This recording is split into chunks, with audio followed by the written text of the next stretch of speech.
ओम गुरु ब्रह्मा गुरु विष्णु गुरुदेव महेश्वर गुरुरेव परम ब्रह्मं तस्मै श्री गुरुवे नमः।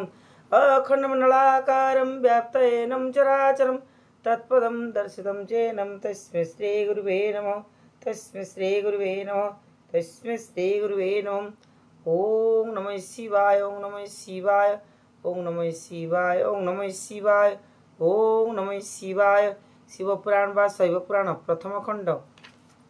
बिल्ववृक्षर जन्म विवरणी द्वितीय भाग। नमस्ते नमस्ते सदा शिव पशुपति जापाद कमल सेवा करती पार्वती जा नाम स्मरिले सबु दुख हुए पार जहाँकु भजंती जोगी माने निरंतर हरिंकर अर्ध अंग जेउ भूतनाथ से प्रभुंक पाद तले लुटु मोर माथ सृष्टि स्थिति लय कर्ता तुम्भे कह देव नारी होई जानिबी मु काहू तुम्भ भाव इंद्रादि देवता वृंदे तो तब श्री चरणे लोभिबाको इच्छा करु थांती अनुक्षणे जो जोगी को दुर्लभ तुम्बे जगत ईश्वर कर जोड़ी कहूची मो दोष क्षमा कर लक्ष्मी का मुखरु शुणी ए सनक स्तुति कहिले प्रसन्न होई तांकु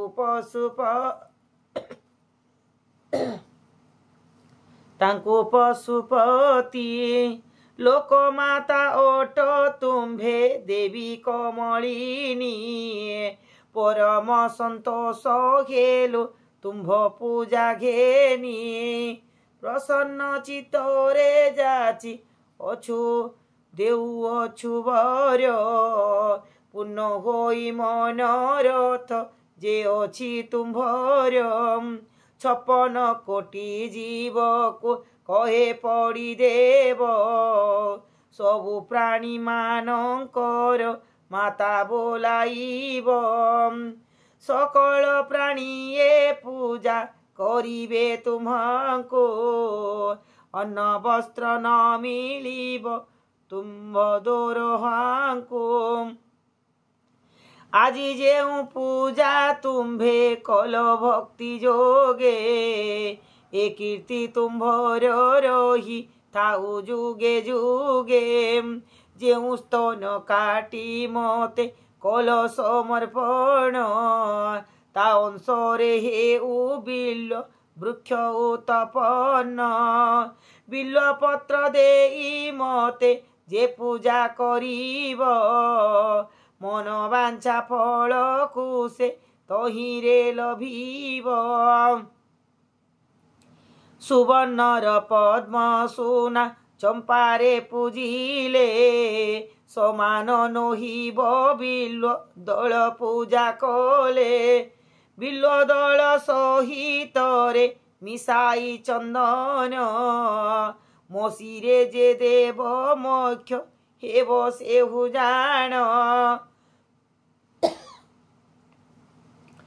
जेउ स्तन काटी तुम्भे देइछ मसीरे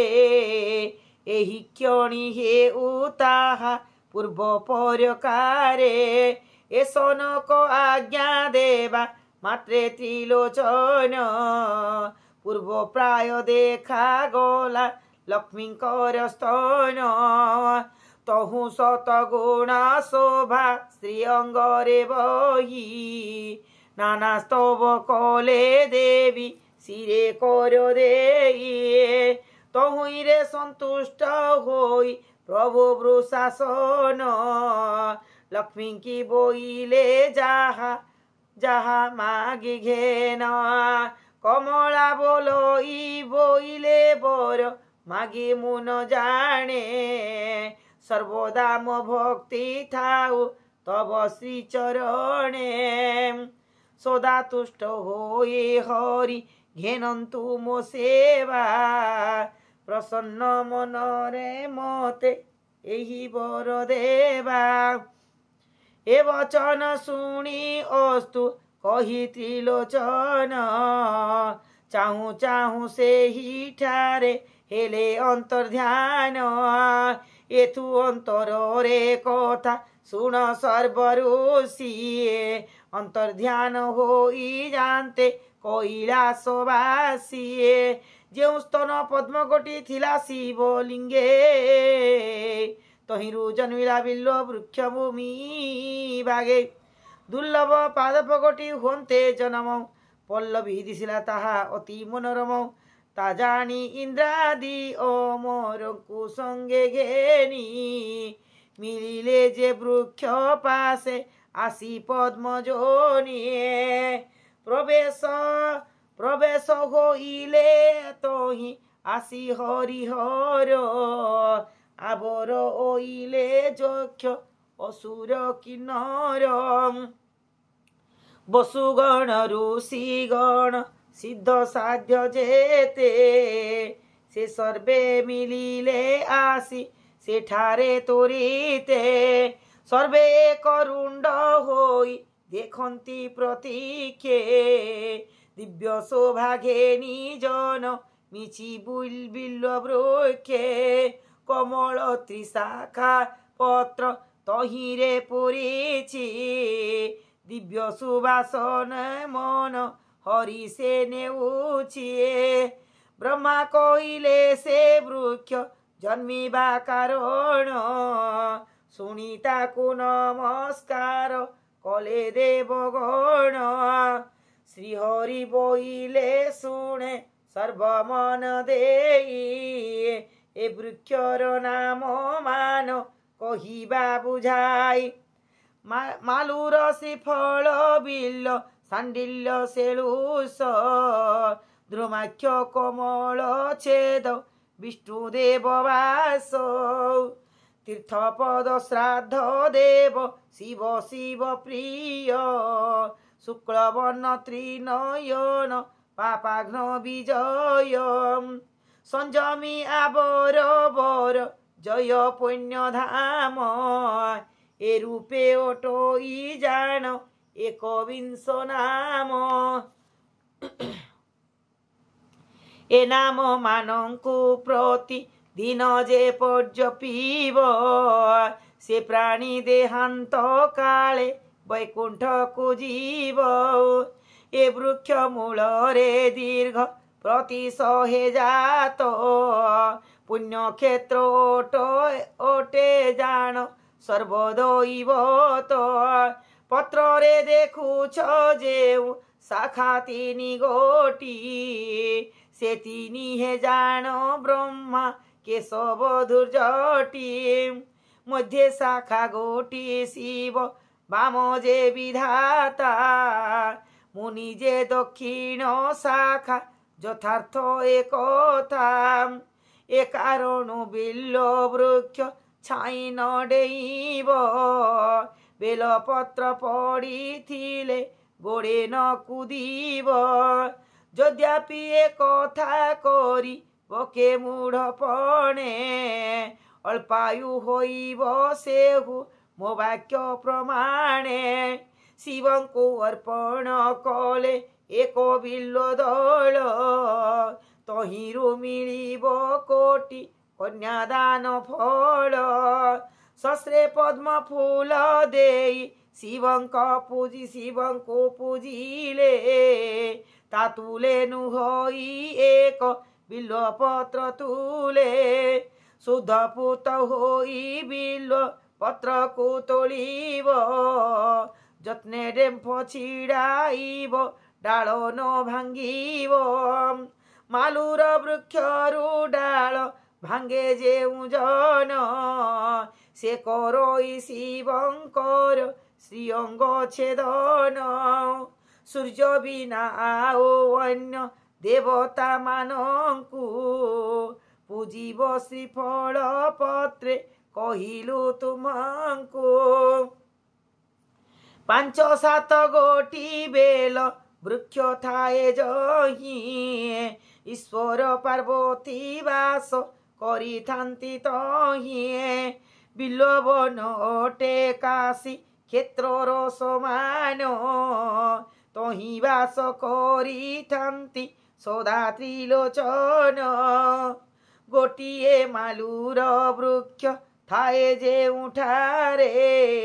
লিঙ্গ রূপ ধরি শিব থান্তি তা মূলরে রমণীয়ে বিল্ল বৃক্ষ মূলে জপ কলে অচিরে সে জপ সিদ্ধ হুও জাণ ভলে যে ঘর ভিতরে বেল গছ গোটি থিব বিপদ ন পড়ে তাঙ্কু জাণ সর্বদেব ଏହି ସକାଶରୁ ଗୃହ ଐଶାନ୍ୟ କୋଣରେ ବେଲ ଗଛ ଲଗାଇବ ଯତ୍ନ ସହକାରେ ତା ଯୋଗେ ବିପଦ କେବେ ନ ପାଏ ଯେ ସେହି ପୂର୍ବ ଦିଗେ ଥିଲେ ସୁଖ ସମ୍ପଦ ଭୁଞ୍ଜ ଇଏ ଦକ୍ଷିଣ ଦିଗରେ ଖଣ୍ଡେ ଅକାଳ ମରଣ ପଶ୍ଚିମରେ ଥିଲେ ଦିଶେ ଉତ୍ତମ ସମାନ ଜାଗୃହ ଉତ୍ତର ଦିଗେ ଥାଏ ବିଲ୍ଲ ବୃକ୍ଷ সকল ঐশ্বর্য ভোগ করই সে লোক অরণ্যে শ্মশানে অবা কিবা নদী কূলে উত্তম বিল্লর বৃক্ষ গোটি যেবে মিলে সিদ্ধ স্থান বলি সে হো স্থানকু জানিব তহি বসি ধ্যান কলে যোগ সিদ্ধ হেব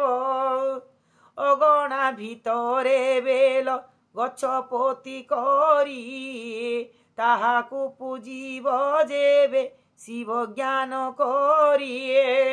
সন্তোষ হইবে সে পূজারে ত্রিলোচন লভিব সকল সিদ্ধি পূজা কলা জন বৈশাখ মাসরে বেল পত্র শিব শিরে যেউ প্রাণী সমর্পিব ভক্তি সহকারে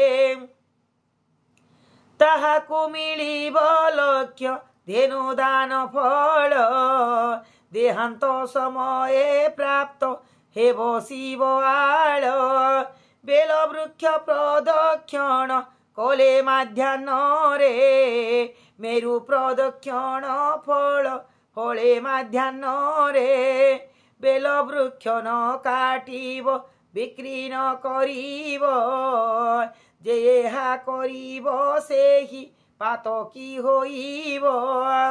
যজ্ঞার্থে করিব বিল্ল তরকু ছেদন এতু অন্তে কার্য মহা দোষী হেব জাণ বিল্ল চন্দন কু ঘোরি ঘেনিলে কপালে সমন দণ্ডরু প্রাণী তরি যায় হেলে যে করিব বিল্ল ফল শিবঙ্কু অর্পণ পুণ্যবন্ত মধ্যে গণা সে যে হেব জাণ গ্রীষ্ম কালরে বেল গছ মূলে পানি ঢালিলে সংসারু তরি জীব সেই প্রাণী বিল্ল গছ মূলে পরিষ্কার যে করিব সন্তোষ হইবে তাহা ঠারে পিতৃদেব এতে কহি নারায়ণ ইন্দ্রাদি দেবঙ্কু মন্ত্র পড়ি নমস্কার কলে সে বৃক্ষকু তাহা দেখি দেবগণ নমস্কার কলে আনন্দ হইন সর্বে যে ঝাপুর গলে বৈকুণ্ঠপুরকু বিজে কলে নারায়ণ যশবন্তী ভুবনরে মিলিল দুহিণ কৈলাস কন্দরে শিব গলে আনন্দরে ইন্দ্র সহিতরে দেব গলে স্বর্গপুরে ए बिल दल चरित अति पुण्यमय श्रवण करिले सर्व पाप हेब क्षय देव देव महादेव पद्मे करलय सकल पाप अंगरु होई जीव क्षय श्रद्धारे शिव पुराण जे पढ़े शुणाई अंत काले शिवंकर अंगरे मिसइए ताहाकु दया करन्ति पार्वती रमण अधम क्षेत्र मोहन पसई शरण अधम एहि निमानी जन सदा काले तो पादे पशुची शरण।